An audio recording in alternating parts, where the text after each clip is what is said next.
Hello, and welcome to another video. Today we're going to be talking about recursion, and specifically using processing to create a sketch that does a recursive tree like this that can sort of bend and whatnot and do really cool stuff, because recursion is a really neat topic.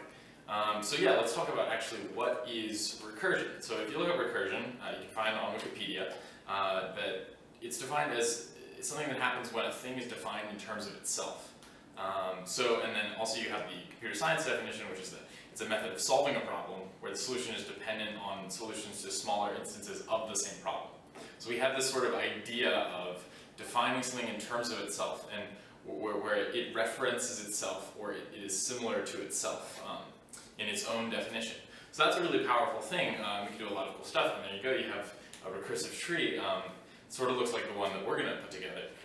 So yeah, we have that notion of like self-similarity that's going to really drive recursion and how we use that.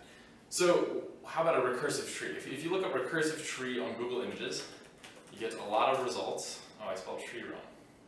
Okay, but this is basically what we're going to be going for today, something that's very symmetrical. It's definitely the easiest one to do, although if you do expand on it, you can get something that looks a bit more like this, or looks a bit more natural if you add some more variation to that. So a lot of topics in computer science rely on trees and recursion and whatnot, so this is a super great way to get into that stuff. So there are two main super important ingredients of recursion that I want to talk about today. And the first one is knowing how to construct something out of itself. So as we've seen in the definitions, it's self-defined, it's self-referential. You need to know how to construct the thing out of smaller versions of that same thing. So that's the first ingredient.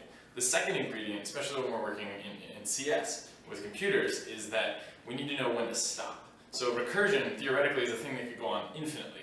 So like, for example, this tree that we're looking at, or the tree that I have in my sketch here, theoretically we could have this branching continue on infinitely, forever, and there would just be infinitely many branches. But obviously, we're using a computer, so we don't want to do that. We only have finite memory. We gotta stop somewhere, so we have to keep it finite. So that's the second major ingredient when we're doing recursive things with the computers. And we usually call that a base case. So it's a place where we know that we need to stop. It's at the base, and then we can go back up the tree. So let's get into actually how we might think about defining a tree in terms of itself, and then where we might actually put the base case for that tree. So let's think about how we might actually define a tree in terms of itself, right? So if I just draw something like the tree that you saw in my sketch earlier, looked a bit like this. We have branches coming off, two off of each branch. So something like that, right? So if you'll actually take a look at this, right, we kind of have this Y shape at the center of it. But if you have a look at the side branches, you'll notice that it's sort of like the same thing, just shifted over on its side, right? Like if you look at that box right there, it sort of looks like a small recursive tree just on its side coming off of this larger branch. And same thing for this one. This is sort of its own recursive tree. And you can do the same thing for these small branches too. They have that same Y shape, right? It's as though we took small recursive trees and projected them off of those to create that recursive tree. And those then created the large recursive tree, right? So we have sort of this self-similarity and this recurring image of this Y shape, right? That we use to construct our recursive tree. So let's actually think about how we might actually go about defining it in terms of itself, right? So one way we might do this is by saying, well, let's have a trunk, right? The base of the Y that just extends upward. And then from there, what we're going to do is sort of rotate off to the side and then just say, I want to draw another recursive tree right here that's slightly smaller, right? And that'll be the left branch. So that'll be its own recursive tree, right? And it can go on for a while and stop. And then once we're done with that recursive tree, we can rotate over onto the right side and say, again, I want to draw a smaller recursive tree in its own right there. So, and in effect, we've created the larger recursive tree. We've drawn the trunk, and then we've drawn two smaller versions of itself, and that has defined the larger whole. So here we have a definition of a recursive tree that relies on using smaller versions of the recursive tree. So that's like, there you go, that's recursion.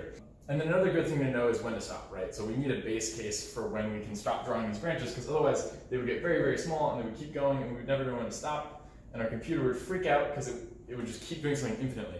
And computers don't like when they have to do that. So we want to tell it when to stop. And so since everything is getting smaller, right, all the branch sizes are getting smaller, because we're drawing smaller versions of the recursive tree, it would make sense to have the base case be, when a branch size gets to be really, really small. So we just choose an arbitrary small branch length, and when it reaches that length, we can just say, okay, don't draw any branches that are smaller than that, and then you can just finish drawing the rest of the tree. So it'll know when to stop, and it'll all be finite, and the computer won't have to worry about running forever, which is great, because computers don't like that.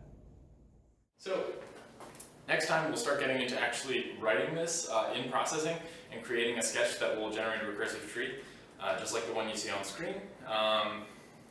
And those are basically all the ingredients that we really need to get into recursion. So I'll see you next time.